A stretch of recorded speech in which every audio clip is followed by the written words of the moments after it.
제가 이렇게 정말 많은 사람들을 만나다 보니까 정말로 여러분들이요, 이런 남자는 안 만났으면 좋겠더라고요. 이런 사람들의 특징은요, 정말 슬픈데요.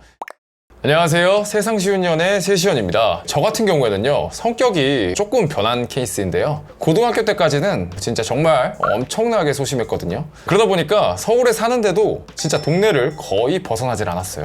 제가 중랑구에 여전히 살고 있거든요. 그런데 처음 홍대를 간 게 21살이었나? 와, 진짜 그 9번 출구 밑에서요, 사람들이 출구를 올라가기 위해서 줄을 서는데 진짜 저는 아니 어떻게 출구에 사람들이 줄을 서서 올라가지? 그런 걸 정말 처음 봤고 정말 충격이었습니다. 그러니까 서울에 살지만 서울 촌놈이었던 거죠. 그렇게요, 문화 충격을 받고 나서 20대 때는 정말 열심히 사람들과 어울리려고 했던 것 같아요. 제 소심하고 내성적인 성격 자체를 되게 바꾸고 싶었거든요. 한때 정말 많았을 때는 카카오톡 친구가 거의 한 3,000명 정도까지 있었습니다. 정말 거의 매일매일이 약속의 연속이었죠. 그런데 참 인간관계라는 게요, 조금은 부질없더라고요. 그렇게 친했던 사람도 알아서 시간이 지나면 자연스럽게 멀어집니다. 좋은 일도 많았지만 상처도 많이 받았고요. 그리고 무엇보다요, 제 원래 성격 자체는요, 안 변하더라고요. 저는 지금은 내성적이고 소심한 면은 많이 사라졌지만요, 내향적인 성격 자체는 단 한순간도 바뀌지 않았습니다. 저는 MBTI 검사를 하면요, 맨 앞은 절대 안 변하더라고요. 계속 쭉 I입니다. 막 약속이 2일 연속까지는요, 진짜 이거 정말 어떻게든 버티겠는데 진짜 3일 연속 약속이 있다? 네, 그러면 진짜 체력 자체가 아예 그냥 고갈이 돼버려요. 네, 주말에 하루는 아무것도 안 하고 쉬어야 회복이 됩니다. 사람을 너무 많이 만나면요, 오히려 내가 할 걸 못해서 싫고요. 그렇게 지금은요, 매일 보는 사람들만 만납니다. 제가 초반에 제 이야기를 했죠. 네, 일단 저 스스로를 최대한 객관적으로 생각을 해도요, 사람이 기본적으로 가지고 있는 성향, 네, 이런 건 잘 변하지가 않아요. 네, 그러니까 여러분 앞에서 어떤 남자가 막 노력하고 바뀌려고 해도요, 그 사람이 갖고 있는 기본 성향 자체를 바꾸는 건 사실상요, 매우 어렵다고 보시는 게 맞는 말입니다. 그리고 더 나아가서는 오늘의 주제인데요,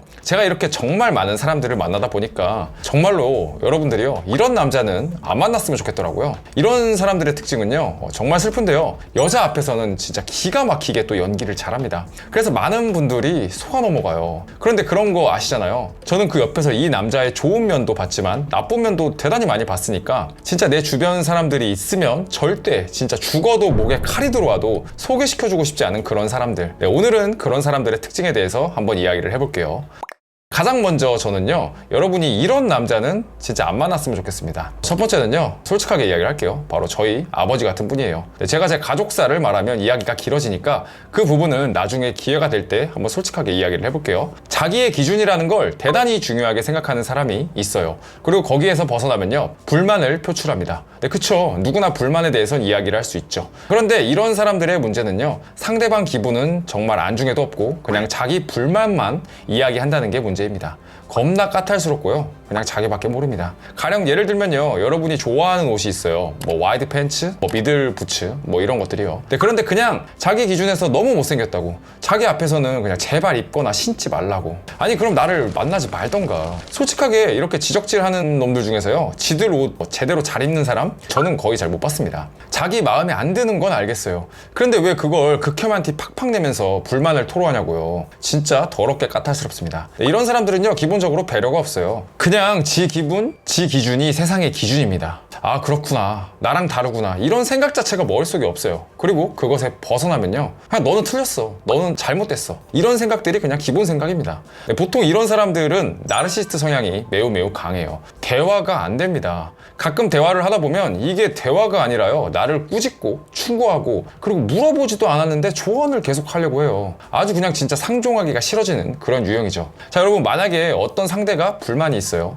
그럼 어떻게 행동하는지를 잘 봐보세요. 섬세하고요, 세련된 남자는요, 불만이 있다면 옆에 있는 사람, 그러니까 여러분을 반드시 신경 씁니다. 스스로 해결하려고 하거나 적절하게 중재를 하려고 하거나 여러분의 기분이라는 걸 최소한 생각이라는 걸 해요. 네, 그런데 이 지밖에 모르는 놈들, 네, 예민하고 까탈스러운 사람들은요, 그냥 지 기분 안 좋다고 찡얼 투덜 그냥 아주 생 난리를 치면서 옆사람 기분 그냥 다 조져놓고요, 지는 손가락 하나 꼼짝 안 해요. 그러면서 하는 말이 그냥 내 말만 들으면 돼, 뭐 이딴 소리 하고 자빠졌습니다. 진짜 화납니다. 정말 빨리 이런 사람이랑은요 멀어지세요. 여러분 자존감 진짜 다 파괴됩니다. 네, 두 번째는요, 자기 주장이 강한 사람이에요. 네, 아니 정확히는요, 자기 주장이 너무 세거나 아니면 너무 없는 사람, 이 모든 경우가 안 좋아요. 가령 예를 들어서 자기 주장 단계를 1단계에서 한 7단계까지 있다고 쳐볼게요. 네, 극단적으로 한번 생각을 해볼게요. 그러니까 1단계는요, 그냥 그래 너 하고 싶은 대로 다 해. 뭐 짜증도 잘 안 내요. 아니 이 사람은 부처인가? 네, 이런 부분에서 처음에 끌릴 수 있어요. 그런데 이런 사람들이랑 이제 계속 관계를 이어가다 보면요, 뭔가 서로 교감하는 느낌 자체를 느끼는 건 매우 어렵습니다. 사실 우리가 연애를 하면 스파크라는 건요, 어느 정도 있어야 하거든요. 근데 그런 것 자체가 없어요. 평온해도 너무 평온해서요, 이게 지루하다는 거죠. 그리고 이런 사람들은 꽤 높은 확률로 개인주의적 성향을 가지고 있어요. 자기 영역에 조금만 가까이 가려고 해도 서로 교집합을 조금만이라도 만들려고 해도 그걸 그냥 경계합니다. 사람이 아니라 로봇 같은 느낌이랄까요? 또한 모든 인연을 대단히 쉽게 끊는 경향이 있습니다. 아주 사소한 일상부터 자기가 하고자 하는 욕망에 거슬리게 한다면요, 어머니가 말려도 바로 커트 쳐버리는 게 바로 이런 사람들이에요. 인내심이요? 네, 그런 게 있을 리가요. 손절이 무척이나 빠릅니다. 자기 자신 말곤 타인은 전부 남이고요, 자기 선 안에 들어올 수 없는 그런 느낌이랄까요? 반면에 자기 주장이, 그러니까 극한의 사람, 7단계인 남자는요, 진짜 생각만 해도 피곤합니다. 일단 나르시스트는요, 뭐 기본 탑재고요, 되게 말이 많아요. 말이요. 그리고 보통 이런 사람들은 말에 비해 행동이 못 따라오는 경우가 많아요. 사람이 묵직하지가 않고요, 뭔가 오히려 너무 가볍다랄까요? 제 경험상 자기 주장이 강한 사람들은요, 의외로요, 자존감이 낮은 경우들이 정말 많았어요. 그 낮은 자존감을 어떻게든 커버하려고요, 그 수많은 말을 하는 거죠. 그리고 말이 많을수록요, 남을 까내리는 매우 비판, 아니 비난이죠. 네, 자격지심 이런 게 되게 많습니다. 자기는 운이 안 좋았고 그냥 하면 될 거고 앞으로 잘 될 거라고 수없이 많이 이야기를 하면서 잘 나가는 사람, 멋진 사람을 보면 그냥 까내리기 바쁩니다. 어떻게든 그 한 줌 남은 자존심, 자존감을 지켜야 하거든요. 화도 많고요, 다혈질도 정말 많습니다. 일단 말 많은 사람은요, 저는 꼭 한번 의심해보라고 이야기를 드리고 싶어요. 조금 더 정확히는 그 말 한 만큼은 아니어도 최소한 그렇게 행동하고 있는 사람인가를 반드시 체크해 보셔야 돼요. 그 여러분 앞에서 하는 달콤한 말을 믿지 마시고요, 그 말을 신뢰하되 그 사람의 행동 자체가 그걸 증명할 수 있는가를 반드시 여러분은 살펴보셔야 합니다. 네, 그런 의미에서 저는 의외로요, 맹물 같은 사람이 정말 괜찮은 사람이라고 생각을 해요. 일단 이런 사람들은요, 기본적으로 무던해요. 막 감정 기복이 크게 없습니다. 그리고 되게 유연합니다. 여러분이 그 맹물에 색소 한 방울 떨어뜨리면요, 또 거기에 맞게 되게 잘 적응하고 잘 따라옵니다.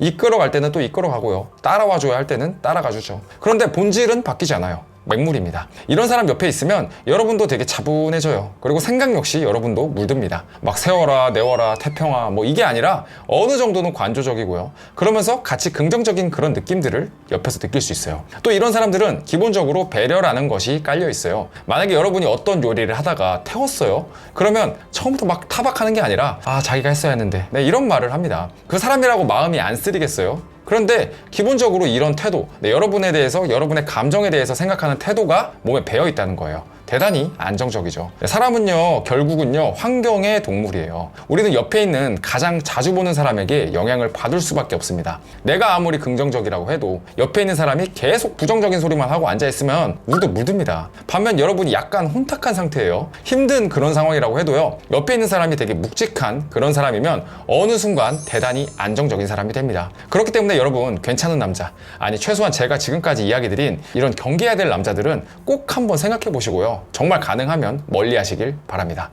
네, 저희 세션에서는요, 오로지 여성분들을 위해서 재회, 그리고 연애에 대한 컨설팅, 코칭, 그리고 전자책 등을 제공해드리고 있어요. 아래 고정 댓글 링크를 참고해주시면요, 더 많은 정보 여러분 얻어가실 수 있으실 겁니다. 네, 여러분 오늘 영상은 여기까지고요. 오늘 영상이 마음에 드셨다면요, 구독과 좋아요, 알람 설정, 댓글까지 꼭 한번 부탁드리겠습니다. 감사합니다.